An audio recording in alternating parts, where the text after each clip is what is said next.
Olá, seja bem-vindo ao módulo da mandioca raiz mágica. Aqui nós vamos falar para você várias formas onde a mandioca está disponível, onde ela está presente, onde ela já está hoje sendo utilizada.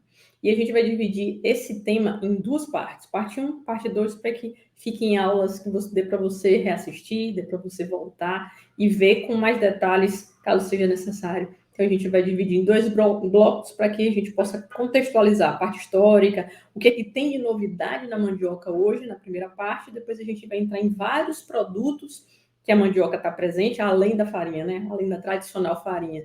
Então, para mostrar para você, dentro dessa aula, que a mandioca ela é mágica porque ela está presente em várias áreas, desde bebidas, alimentos, ela está presente também nos cosméticos, na cerveja, então uma série de possibilidades, e a gente vai te mostrar toda essa magia nessas aulas agora, né? Então, em duas aulas você vai ter toda essa visão do que a mandioca já está aí trabalhando. Então, vamos trazer agora a nossa aula.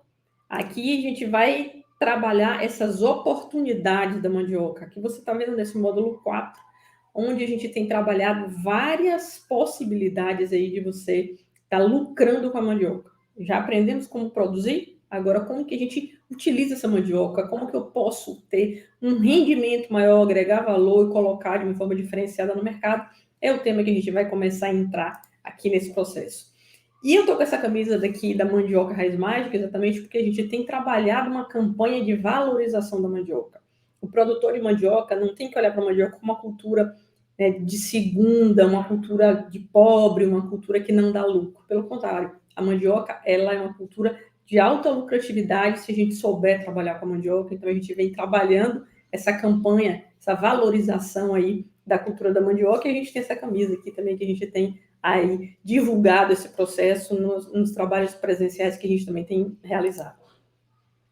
Trazendo para vocês uma questão bem atual, o Alex Atala, que é um dos 10 maiores chefes do mundo, chefe de cozinha do mundo, ele lançou, agora em 15 de dezembro de 2021, um livro com mais de 400 páginas falando sobre a mandioca.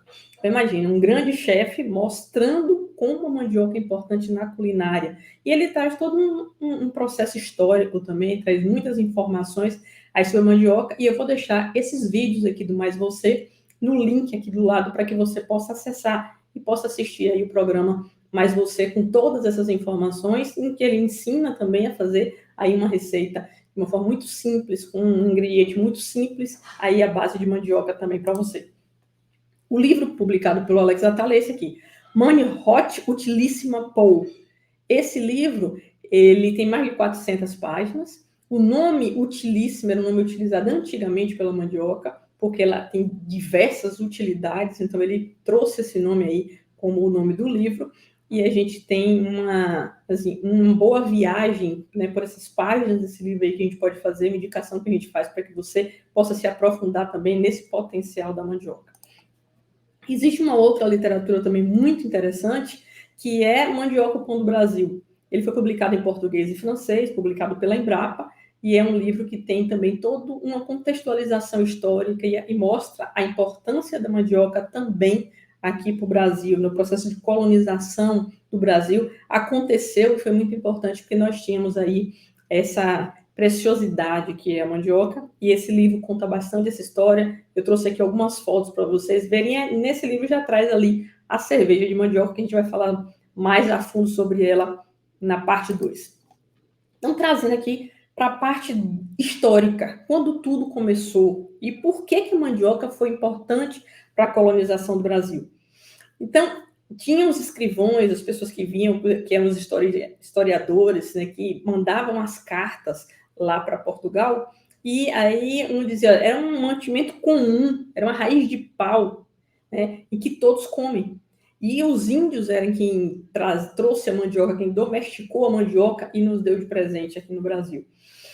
Aí, os governadores, né, Tomé de Souza, Duarte, Mendes Sá, eles não comiam pão de trigo, por acharem melhor comer a mandioca, por ser mais... A digestibilidade naquela época já se mostrava que a mandioca tinha uma digestão melhor do que o trigo. E a mandioca, ela dominou aí o paladar português. Tem outra questão que é muito importante dentro desse processo da colonização, é que ao trazer as pessoas para trabalharem no Brasil, seja de Portugal, sejam os negros para virem ser escravos no Brasil, eles recebiam, né, ao embarcar, um saco de farinha, e era a sua provisão de carboidrato, de alimento, para que ele fizesse a travessia. Então, pescava durante a travessia, tinha o peixe e tinha ali a farinha de mandioca para poder sobreviver à travessia, né? E aí, a última parte que eu trouxe aqui, que é do Luiz Amaral, fala da história da agricultura brasileira. Ele fala que sem essa coisa vil que era a mandioca, aqui cultivada à época do descobrimento, não teria sido possível a colonização do Brasil. Não porque não teria sido viável transportar alimento da Europa, mas porque não tinha alimento na Europa. A Europa parecia, né, de uma crise de subsistência e procurava mercado para comprar alimento. Então, se não houvesse a mandioca para subsidiar todo esse processo da colonização do Brasil, da vinda dos portugueses, a vinda dos negros, o processo de interiorização também do Brasil, sem a mandioca não teria sido possível. Então, a mandioca ela tem uma importância histórica muito grande para o nosso país. E uma das coisas que também chamou bastante atenção é que a primeira Constituição do Brasil foi a Constituição da Mandioca. Em 1823, só quem detinha áreas plantadas de mandioca podia votar ou ser votado. E tem aqui alguns parâmetros, né? 150 alqueires para ser votado na província, 150 alqueires na paróquia, 250 alqueires na província, 500 alqueires para deputado e 1.000 alqueires a senador. Se você não tivesse área plantada de mandioca, você não entrava na política. A importância que a mandioca tinha, né, no primeiro reinado, no momento em que começou a ter a Constituição no Brasil, a mandioca era a rainha do momento, era ela que dominava todo o processo e tudo era baseado em negociações aí à base da mandioca. E a FAO, né, que é a Organização das Nações Unidas para a Alimentação e para a Fome, ela elegeu a mandioca como uma cultura do século XXI, né? Então, o alimento dos pobres, ele deixou de ser alimento de pobre, ele passou a se tornar uma cultura polivalente, que responde aos países em desenvolvimento, às tendências da economia global e aos desafios da mudança climática. O que é que acontece quando a gente lê um texto como esse? A gente vê que não é mais uma cultura de pobre. A mandioca hoje está na alta gastronomia, ela está na mesa do pobre, mas está na mesa do rico. Ela está hoje em várias frentes, e muita coisa que às vezes a gente nem sabe, a mandioca está ali presente. Ela está atendendo aos países em desenvolvimento, sim. Ela mata a fome de mais de 700 milhões de pessoas. A mandioca, hoje ela está presente em novas tecnologias, nos biodegradáveis, sacolas biodegradáveis, uma série de possibilidades de utilização da mandioca, e tem vindo aí de uma forma muito forte, sendo uma cultura que vai conseguir, né, ter uma longevidade com as mudanças climáticas. Algumas culturas vão ser fortemente impactadas, outras culturas vão mudar a sua localização de produção, e a mandioca, que já é produzida em todo o Brasil, ela vai continuar sendo produzida não só no Brasil, mas vai ser uma grande fonte de matéria-prima para vários produtos. E não é à toa que a mandioca hoje é matéria-prima para estar se produzindo a cerveja. A gente vai falar um pouquinho mais na frente sobre esse tema. Mas aqui traz para a gente, de uma forma muito clara, a mandioca é uma cultura importante hoje e vai ser uma cultura muito importante no futuro, porque ela tem todos esses atributos e hoje uma cultura polivalente, que não só para países em desenvolvimento, mas também para os países desenvolvidos, ela passa a ter uma importância muito grande. Olhando aqui a produção mundial de mandioca, esses são os dados de 2017 que a gente tem aqui, que vem a Nigéria, é o maior produtor mundial. Está na África hoje a maior produção de mandioca, né? Tanto a Nigéria quanto Gana, Congo estão na África e hoje detém aí a maior produção de mandioca no mundo, né? Somando esses países. Mas nós temos a Tailândia, que tem uma importância muito grande na produção de mandioca, na produção do amido de mandioca. Hoje a Tailândia é um país que mais produz o amido de mandioca no mundo. A Indonésia também tem uma importância muito grande e também tem processado e beneficiado muito a mandioca. Então, a gente precisa analisar e olhar o que está sendo feito nesses países e por que o Brasil, a cada ano, quando esses dados são publicados, ele cai de posição. Então, era segundo, cai para terceiro, está no quarto, está indo para o quinto. Por quê? Outros países têm dado mais atenção e têm dado mais importância à mandioca, e a gente precisa levar em consideração que o Brasil é o centro de origem da mandioca. Nós temos uma diversidade muito grande aqui, nós temos solo, nós temos clima, nós temos variedades aqui. Por que a gente não tem crescido aí com a produção de mandioca? São reflexões importantes que a gente precisa estar fazendo. Quem são os maiores produtores, né? Quem são os estados que mais produzem mandioca? Também pegando aí os dados de 2017, a gente vê o Pará como o maior produtor de mandioca, e o Pará está muito ligado também à agricultura familiar. Temos o Paraná, mais ligados ao agronegócio, mais ligado aí à produção do amido, né? O Paraná é o grande produtor de amido no Brasil. Depois a gente vem com a Bahia, com o Maranhão, São Paulo, aí liderando aí o processo de produção da mandioca no Brasil. E a gente tem que curvas, né, de evolução de área plantada. A área plantada de mandioca tem diminuído muito, principalmente porque o produtor ele tem olhado e tem dito, olha, é uma cultura de baixa lucratividade. Isso a gente escuta muito. Sendo que, na verdade, a mandioca é uma cultura lucrativa. O que eu preciso fazer com a mandioca é como eu posso lucrar com a mandioca? Como eu aumento a produtividade de mandioca?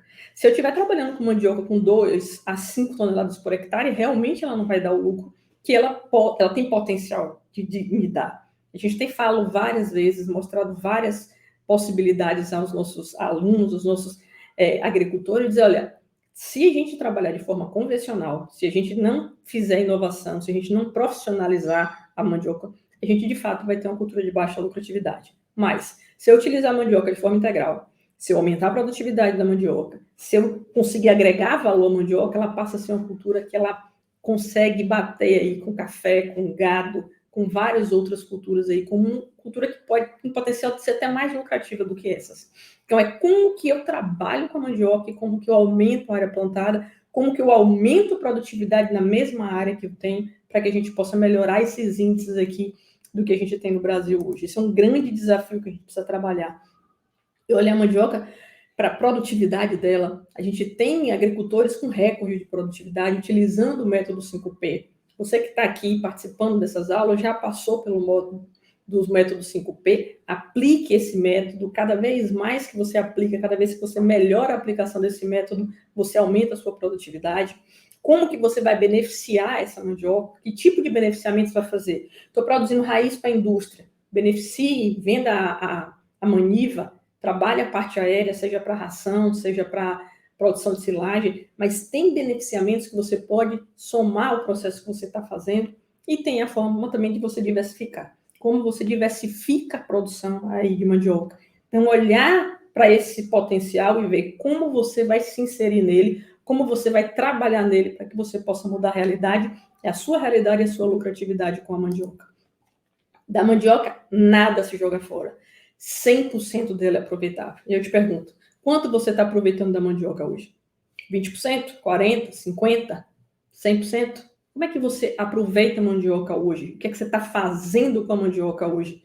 Uma pergunta que fica para você aí pensar, refletir e trazer para a gente discutir, porque é importante que você também, como um dos nossos alunos, utilize a mandioca 100%. Não perca absolutamente nada dela.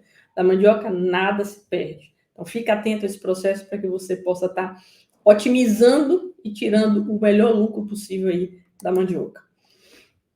A gente fala aqui de mais de 600 produtos, né? Tem alguns autores que já estão falando de mais de 1.000 produtos aí à base de mandioca. Então, a gente tem aqui 3 tipos de aipim. O aipim creme, né? Aqui mais branco, polpa branca. O aipim rosado, o aipim amarelo. Então, que tipo de cliente você tem? Que tipo de produto você quer fazer? Porque da mandioca você tem uma diversidade muito grande. E para cada produto, para cada cliente, você vai precisar de uma variedade, você vai precisar de um processo, um beneficiamento, uma embalagem, alguma coisa que vai melhorar, qualificar esse seu processo para que você consiga colocar no mercado. Isso é um ponto também importante que a gente vai tratar no módulo sobre mandioca de mesa. Mais de 3.000 variedades de mandioca no Brasil. 3.000 já foram catalogadas. A gente sabe que tem mais de 3.000, já se fala de 4.000 variedades de mandioca. Por quê? Porque mandioca é o nosso centro de origem, é o Brasil o centro de origem. Então, é aqui onde tem a maior variedade possível. Então, vocês estão vendo diversas cores. Tem a rosada que está aqui, tem a branca, tem a amarela, tem alguns tons de amarelo diferentes. Então, para cada região, você vai ter um tipo diferente. Teve um produtor que perguntou para mim assim, gente, eu preciso da variedade de mandioca manteiga, ou a manteiguinha. Eu falei para ele, só um produtor que eu conheço que tem a manteiguinha, a manteiga carioca e a manteiga paulista. Então, existem diversos tipos de manteiga. Cada uma tem uma coloração diferente, cada uma tem uma textura diferente, cada uma tem um sabor diferente. Então, vai depender do tipo de produto e do que é que o seu cliente quer, ou como você acessar esse material. Às vezes, a dificuldade para o produtor é conseguir acessar esse material. E aí, a gente precisa estar, né, trabalhando, planejando, estruturando esses processos para que você possa acessar esses materiais. As raízes de mandioca, ela tem formatos diferentes. Então, a depender da variedade, você vai ter um formato de raiz, você vai ter um número de folhas diferentes. Você tem aí de 3 a 11 lóbulos. Vai depender dessa variedade, vai depender da cor da pele dela, dessa epiderme, da entrecasca, da cor também, da polpa. Então, cada variedade vai ter indicadores morfológicos que vão levar para que você chegue, de fato, ao nome daquela variedade. Então, mandioca não só faz farinha, goma ou aipim cozido. A diversidade da mandioca é muito mais. A gente traz aqui essa provocação, mostrando para você toda essa parte histórica, mostrando para você que tem uma diversidade muito grande e que tem um potencial muito grande também. E na nossa próxima aula, a gente vai falar um pouco mais desse potencial de utilização da mandioca e onde a mandioca está sendo utilizada hoje, para que você fique bem informado e também desperte aonde você pode também colocar o seu produto, aonde você pode se especializar para desenvolver um produto adequado para colocar no mercado. A gente vai ficando por aqui e a gente se encontra na nossa próxima aula. Um abraço e até lá.